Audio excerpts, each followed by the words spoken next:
आपण मैत्रिणी साडी अगदी उत्तम प्रकारे नेसतो, पण कधी कधी काही कारणांमुळे साडीच्या पदराची प्लीट आहे ती बाहेर येते आणि त्यावेळेस साडीचा लुक हा बिघडून जातो. बरं, आपल्याला तेवढा टाइम पण नसतो की पिन काढावी आणि पुन्हा पदर करावा. तर यावेळेस काय करावं, किंवा काही वेळानंतर जेव्हा आपण चालतो तेव्हा साडी अशी पाठीमागून फोल्ड होते किंवा उचलले जाते. तर या दोन प्रॉब्लेमवरती म्हणजे साडीचा पदराची प्लीट आतमधून बाहेर आल्यानंतर काय करावं आणि कितीही चालल्यानंतर साडी पाठीमागून फोल्ड होऊन यासाठी काय करावं हे आपण आजच्या व्हिडिओमध्ये बघणार आहोत. नमस्कार, पुन्हा एकदा स्वाती स्टाईलमध्ये मनापासून स्वागत. व्हिडिओ आवडला तर लाईक करा, चॅनलला सबस्क्राईब करा. आता पेटीकोट चॉईस करताना तुम्हाला असा एकदम वरती चॉईस करायचा नाही, तर पेटीकोटची उंची आहे ती जवळपास अशी खाली असावी. मी व्हिडिओमध्ये दाखवलेला आहे. तुम्हाला सँडल वगैरे घालायचे आहेत, मगच साडी नेसायची आहे. इथे मी आता काठपदरची साडी घेतलेली आहे. आता सुरुवातीला तुम्हाला पेटीकोट आहेत त्या पेटीकोटच्या ज्या निऱ्या समोरून जास्त पडतात, तर ते होऊ नये यासाठी आपल्याला पेटीकोटच्या जास्त पडलेल्या निऱ्या पाठीमागे आपल्याला घेऊन जायचं आहे.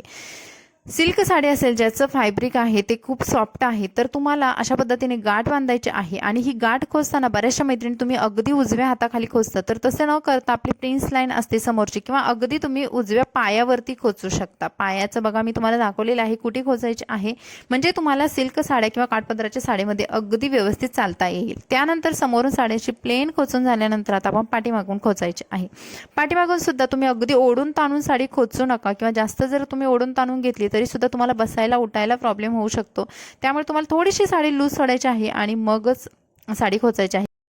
साडी जर पाठीमागून फोल्ड होऊ नये असं वाटत असेल तर तुम्हाला ही एक साधी गोष्ट करायची आहे. तुमच्या सँडल किंवा जे चप्पल तुम्ही घातलेलं आहे त्याच्या खाली ही साडी पाठीमागून अशी पकडायची आहे आणि वरच्या दिशेने खेचायची आहे. इथे सुद्धा आपली साडी जी थोडीशी वरती येते तर ते होणार नाही आणि साडी पूर्ण खाली राहील. आणि जरी तुम्हाला हे करून सुद्धा जर प्रॉब्लेम येत असेल तरी सुद्धा आपण पुढे याचं सोल्युशन बघणार आहोत. त्यानंतर साडी उजव्या पायावरती सुद्धा तुम्हाला जास्त ओढून ताणून घ्यायची नाही, त्यामुळे सुद्धा तुम्हाला चालायला प्रॉब्लेम होऊ शकतात. तर तिथे सुद्धा थोडीशी साडी लूज सोडायची आणि मगच आपण पदरच्या साईडला जायचं आहे. काठपदराच्या साड्या हे खूप कडक असतात किंवा खूप हेवी असतात, त्यामुळे आपल्याला साडीमध्ये बसताना उठताना किंवा चालताना बरेचसे प्रॉब्लेम होतात.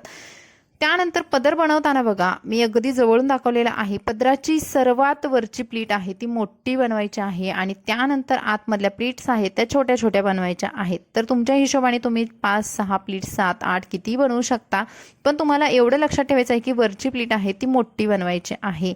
त्यानंतर इथे एक पिन लावून ही साडी आपल्याला सिक्युअर करायची आहे, कारण काठपदराच्या साड्यांचे जे पदर असतात किंवा त्यांचे जे प्लीट्स असतात त्या खूप फुलतात खालून आणि त्यासुद्धा आपला लुक बिघडवू शकतात. त्यामुळे आपल्याला खाली एक पिन लावून घ्यायची. त्यानंतर पाठीमागून साडी रोल करून आणायची, आपल्या खांद्यावरती डाव्या ठेवायची आणि त्यानंतर पिनने ही साडी सिक्युअर करायची आहे. पण पदराची उंची नेहमीप्रमाणे गुडघ्याच्या खालीच ठेवायची आहे. आता इथे पिन लावायची आणि छान पद्धतीने आपली साडी सिक्युअर झालेली आहे. तरी सुद्धा बऱ्याचशा मैत्रिणींकडून काय होतं की पिन लावताना सुद्धा चूक होऊ शकते की आपली एखादी प्लेट निसटू शकते आणि ती त्यावेळेस बाहेर येत नाही, पण काही वेळानंतर अशी बाहेर यायला लागते आणि आपल्याला दिसायला लागतं. बरं, आपण एखाद्या कार्यक्रमला गेलो किंवा आपल्या घरातून बाहेर निघालो आहोत आणि अशा वेळेस आपल्याला ती पिन काढून सुद्धा ती प्लेट्स बनवणं सुद्धा पॉसिबल नसतं. अशा वेळेस तुम्ही एक गोष्ट करू शकता, आलेली बाहेर प्लेट आहे ती तिथेच फोल्ड करायची आहे. बघा व्हिडिओमध्ये दाखवल्याप्रमाणे अशा पद्धतीने साडीची प्लीट आहे ती जेवढी प्लीट आलेली आहे बाहेर तेवढे आतमध्ये फोल्ड करा आणि एक पिन घ्या आणि पिन तुम्हाला फक्त आतमधल्या प्लीट सोबत जॉईन करायचे आहे. आतमध्ये एखादी प्लीट सापडली किंवा 2 प्लीट पिनमध्ये सापडल्या तरी चालेल, काही हरकत नाही. फक्त तुम्हाला प्लीट आहे ती पिनने सिक्युअर करायची आणि इथे तुमचा प्रॉब्लेम सॉल्व्ह झालेला आहे. तुम्ही अगदी 2 सेकंदामध्ये हे काम करू शकता आणि तुमच्या साडीची आलेली प्लीट्स बाहेर आलेली ती आतमध्ये व्यवस्थित सिक्युअर करू शकता. त्यानंतर आता ब्लाउजवरती येणारे प्लीट्स आहेत त्या सुद्धा व्यवस्थित करणं गरजेचं आहे. काठपदरच्या साडीमध्ये हे नीटनेटकेपणा असणं खूप महत्त्वाचं असतं, तरच आपली साडी खूप सुंदर दिसते. त्यानंतर पाठीमागून सुद्धा साडी आपल्याला इथे बघा प्रॉपर तुम्हाला ओढून घ्यायची आहे.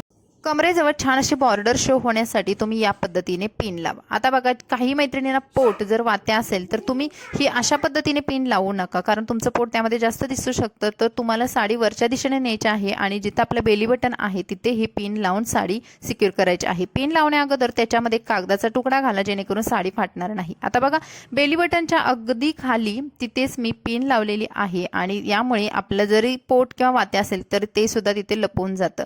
त्यानंतर पदराला बघा मी मगाशी या ठिकाणी पिन लावली होती, पण तरी पदर खालून जर फुलत असेल, काही साड्यांचा पदर खालून खूप फुलतो आणि तिथे एकदम फ्लावर बनल्यासारखा लुक येतो, तर हे टाळण्यासाठी आपल्याला तिथे एक छोटीशी पिन एकदम टोकाला लावून घ्यायची. त्यानंतर करूयात निर्या. आता निर्या बघा, काठपदरच्या साडीच्या भरपूर प्रमाणात करू नका, कारण तुम्ही छोट्या छोट्या निर्या करायला गेल्या तर साडी समोरून खूप मोठी होते आणि जेव्हा आपण साडी पेटीकोटमध्ये खोचतो त्यावेळेस भरपूर निर्या असल्यामुळे आपल्याला नसलेलं पोटसुद्धा जास्त दिसू शकतं. त्यामुळे आपल्याला प्लीट्स करताना या मोठ्या मोठ्या करायच्या आहे. तुम्हाला हार्डली 5 ते 6 सुद्धा निर्या खूप होतात. त्यानंतर शेवटची निरी घेताना सुद्धा जास्त ओढू नका. जास्त ओढली तरी सुद्धा बसायला तुम्हाला प्रॉब्लेम होऊ शकतो. त्यामुळे थोडीशी लूज सोडा आणि त्यानंतर वरची निरी बनवून घ्या. वरची निरी आपोआप मोठी येते. मी आता तुम्हाला इथे दाखवते बघा. या सर्व निऱ्या गोळा केल्या आणि वरची निरीची साईज तुम्ही बघू शकाल व्हिडिओमध्ये, मोठी झालेली आहे आणि आतमधल्या निऱ्या आहेत त्या छोट्या आहेत. वरची निरी मोठी झाल्यामुळे आपल्याला उजव्या साईडला बिलकुल साडीचा पोर्शन राहत नाही. त्यानंतर इथे आपण जो साडीचा थोडा भाग सोडला होता तर तिथे छोट्याशा 3 ते 4 प्लीट्स करा आणि त्याच्यावरतीच या साडीच्या निऱ्या आहेत त्या एकावरती एक न ठेवता थोड्याशा वेगवेगळ्या अंतरावर ठेवून खोचून घ्या. आता बघा तुम्ही उजव्या साईड आपला साडीचा भाग जास्त प्रमाणात उरलेला नाही. अगदी सैलसर व्यवस्थित साडी आपली नेसून झालेली आहे. काठपदर साडी तुम्ही अगदी जर टाईट नेसायला गेलात तर खूप चालताना किंवा बसताना प्रॉब्लेम होऊ शकतात. आता दुसरा प्रॉब्लेम म्हणजे काही वेळानंतर चालल्यानंतर आपली साडी पाठीमागून अशी फोल्ड मारते किंवा वरती उचलली जाते. तर हा सुद्धा प्रॉब्लेम आपण एकदम चुटकीसारखी सोडवणार आहोत. तर साडीचा मध्यंतरीचा भाग आहे तो उचलायचा आणि पेटीकोट सोबत तिथे पिन लावायचे आहे. पण पिन लावताना पेटीकोटचं टोक आणि साडीचं टोक याच्यामध्ये कमीत कमी आपलं 1 इंच तरी अंतर असावं. बघा मी तुम्हाला दाखवते व्हिडिओमध्ये मी पिन कुठे एक्झॅक्टली लावलेलं आहे. तुम्ही पेटीकोटचं टोकाला जर साडीचं टोक जर लावलं तर पुन्हा तो प्रॉब्लेम होऊ शकतो. त्यामुळे अशा पद्धतीने थोडंसं अंतर ठेवून पिन लावा आणि तुम्ही किती फास्ट चाललात तरी सुद्धा तुमची साडी पाठीमागून फोल्ड होणार नाही. तर दोन्ही प्रॉब्लेम आपण व्यवस्थित पद्धतीने सॉल्व्ह केलेले आहेत आणि निर्याची उंची सुद्धा काठपदराच्या साडीमध्ये तुम्हाला दाखवलेली आहे. तर मैत्रिणींना हा व्हिडिओ कसा वाटला कमेंट्समध्ये नक्की सांगा. व्हिडिओ आवडला तर प्लीज लाईक करा आणि हा व्हिडिओ तुमच्या फ्रेंड्समध्ये शेअर करा. भेटून नवीन व्हिडिओमध्ये. Bye bye.